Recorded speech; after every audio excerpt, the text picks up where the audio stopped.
But today I'm going to be freeze drying some zucchini. I got these beautiful zucchinis at a farm stand along the road for $1 a piece. I got 7 of them. I'm not sure how many I'm going to be able to fit in the freeze dryer. They are all relatively the same size, but I'm going to freeze dry them 3 different ways, and then at the end of the video we're going to come back and reconstitute them and see how well they turned out. I will be reconstituting some zucchini slices for cooking and sauteing, and then I'm also going to be doing some freeze-dried shredded zucchini, and I will be reconstituting that for stuff like zucchini bread. Oh, and one more thing that I'm going to do is make some zucchini noodles, and I'm going to freeze dry those, and we're going to do zucchini 3 ways. We're going to do sliced zucchini, shredded zucchini, and zucchini noodles. So I started off by washing the zucchini and slicing it thinly, probably about 1/4 of an inch thick, I would say. We're going to do 3 different ways of freeze-dried zucchini, and that is sliced zucchini to rehydrate and fry up for cooking, shredded zucchini to rehydrate and use for zucchini bread, and then I will do some zucchini noodles. Here's how thick I sliced the zucchini. As you can see, they're not all perfectly the same, but I did my best to match them up, and then I went ahead and cut them into halves just so they would fit on the sheets better. At first I put them on there as circles, and I figured out that I can fit a lot more if I cut them in half. And while I'm doing this, the freeze dryer is already getting ready. It takes about 15 minutes to get ready before you can put the trays in. So by the time I get all of this done, it'll be the perfect time to put all of the trays into the freeze dryer. So now that I've got the zucchini slices done, I'm going to go ahead and grate up some zucchini. I think I ended up doing about 1.5 zucchinis worth of grated zucchini, and then I put it in a measuring cup that I had zeroed out on the scale to see how many grams it weighed. The reason for doing that is when you rehydrate it, then you can put exactly how much liquid back in that was taken out, and that will make it as close as possible to how it was before you freeze dried it. I'm not doing anything fancy with the zucchini noodles. I'm just using this little veggie spiralizer that I have. If I was doing a big batch, I would use my KitchenAid because I do have an attachment for that on my KitchenAid, but since I'm just doing a little bit, I'm just going to use this because it's quicker and easier for cleanup. And I will link all of the tools that I use in this video below, so if you see something that you think would be pretty cool to have, I will have it linked in the description. This little thing works pretty good for when you need some zucchini noodles or other type of vegetable noodles in a hurry. So now that everything is on the trays and the freeze dryer is ready, I'm going to load them up, and I don't really have to do anything other than press start. It's pretty much an automatic process. At the end, it will offer for you to add extra time, and usually I will, just to be on the safe side, because I want to make sure that everything is completely dry. Okay, we've got the zucchini in the freeze dryer. I'm guessing it's going to take around 25 hours or so, because based on my research, that's what other people said. So we're just gonna let it go and see what happens. I was able to fit basically 3.5 zucchinis in the freeze dryer at once. And mind you, these are larger zucchinis. These are probably about 2 times the size of the zucchinis that you would buy in the store as far as like their girth goes and their length. They are quite a bit longer. So if you're buying small store zucchinis, or if you're harvesting smaller zucchinis, then you could probably fit quite a few more. But as for these little bit bigger zucchinis, I was able to fit 3.5. So almost half of the zucchini that I have. So I will be able to finish off the last of my zucchini in just one more batch in the freeze dryer. And I will have 7 freeze-dried zucchinis, and I'm probably going to be stopping at that farm stand again.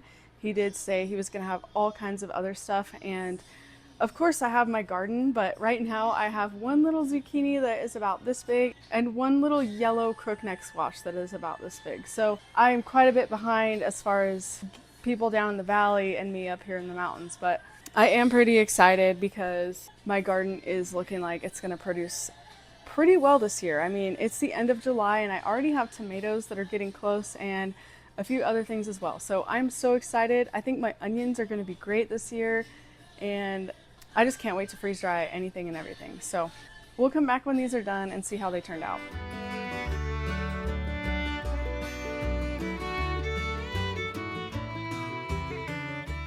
All right, you guys, as you can see, I have the zucchini right here. It's all done. It is all so dry. The shredded zucchini just flakes apart, and honestly, I wasn't sure if it was gonna stay all together or not. So the fact that it flakes apart is pretty cool. And then these little zucchini slices, they turned out super thin. They're super dry. And I saw somebody eating these once. I thought, how funny, like somebody's eating a piece of freeze-dried raw zucchini. That is just weird. I've never, you don't usually eat raw zucchini. Well, I had to try it because I thought it was weird, and why not? And it's actually good. I would totally eat that. I would put seasoning on that and make those into chips, slice them a little bit thinner. I have a couple that were a little thinly sliced. They're chips. So anyways, and then last but not least, I have my zucchini noodles, which are very delicate. All of this ran for about 25 hours. I did give it a little bit of extra drying time because I wanted to make sure that it was dry. And now I'm just going to package it up into containers. I would 10 out of 10 recommend freeze drying zucchini. We will come back later and do a little test run on rehydrating them and seeing how they cook. I'm not going to do it right now because it is like 85 degrees in my house right now. I want to avoid cooking if at all possible. So I will come back here in a couple of days and do a test run. And before we put these in the pantry, I'm actually going to seal them with a mason jar vacuum sealer, which I have never used before, so I'm excited to see how it works. I've seen people rant and rave about mason jar sealers for a long time. I've just never jumped on the bandwagon, but I'm going to try this one out. It's by HTPOW, and it's just a little device that you can plug in and charge with a USB-C, and it has an opening for regular mouth jars, and then you can just pop that off, and it has an opening for wide mouth jars. So this jar is a wide mouth, so we're going to put it on here, and this is all you do. You just put it on there and make sure that the ring is not on the jar, and then you hit the button and it automatically seals it. It usually takes about 40 seconds, sometimes a little more, sometimes a little less. See it counting up there. I'm going to set it down that way it seals okay. So that took about 45 seconds. Now I'm just going to pop it off of here, and as you can see, it's fully sealed and all of the air has been removed out of there. I also still put an oxygen absorber in just to be extra sure that there's no oxygen left in there. But now I'm just going to put the ring on it for storage, and it's going to go in my pantry.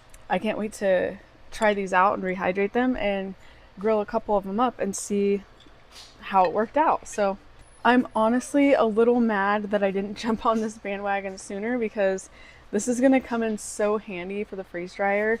A lot of the things that I freeze dry, I do want to keep in mason jars like this. So having the ability to vacuum seal them to make sure that they're not getting ruined because they get exposed to oxygen is just going to be really handy. So I will link this in the description if you don't already have one. You definitely need one. They're inexpensive and they are so handy. Now, this doesn't replace canning. You cannot just slap this on a jar of jam or any other kind of food that you would normally can. It's not meant for that. It's meant for dry goods. So like if you put flour in jars, sugar, stuff like that, then you can use this to basically help it keep longer. Anytime that you open the jar, you are letting the oxygen back in. So say you're gonna make some of these for dinner one night and you use about half the jar. You're going to want to make sure that you reseal it again after you put the lid back on if there's anything that you didn't use in there. That way it sucks all of the oxygen back out again. I think this was like 1.5 zucchinis worth of zucchini here, and it was a big zucchini. This is like at least 2 or 3 nights worth of zucchini with dinner, or it can be used for just snacking on apparently. The next thing I'm going to do is the zucchini shreds. I think I'm actually going to throw those in a Mylar bag just because I don't have any small jars available at the moment. I'm probably going to do the same with the zucchini noodles as well because they are pretty delicate. I don't have any of the fancy equipment yet for filling these, and then I tried to keep them separated so I knew this is 2 cups worth of shredded zucchini. Before I dried them, it was 265 grams of shredded zucchini approximately. So when I go to rehydrate it, what I will do is I will put the zucchini on the scale in a bowl or something, zero out the scale, and then I will fill it up until the scale reads 265 grams. And that will give me how much water I need to add. So this is awesome. Now we're going to put zucchini noodles. This is like, I'm just gonna, it's gonna break a little bit, which is okay. And I'm just gonna fold it in half and stick it in there, and then anything that broke off on this side here is going in there. And this is like, it's a good serving of zucchini noodles. It's more than one serving. It's pretty much enough to have a full meal and then also have some for leftovers the next day. So it's a couple weeks later and the freeze-dried zucchini has been in a mason jar, vacuum sealed, and I am going to cook some of it up to have with dinner. Let's try it out and see how it turns out. So to rehydrate this, all I'm doing is laying them out flat on this plate, and then I'm going to cover them with hot water and let them sit for a few minutes until they absorb some of the water.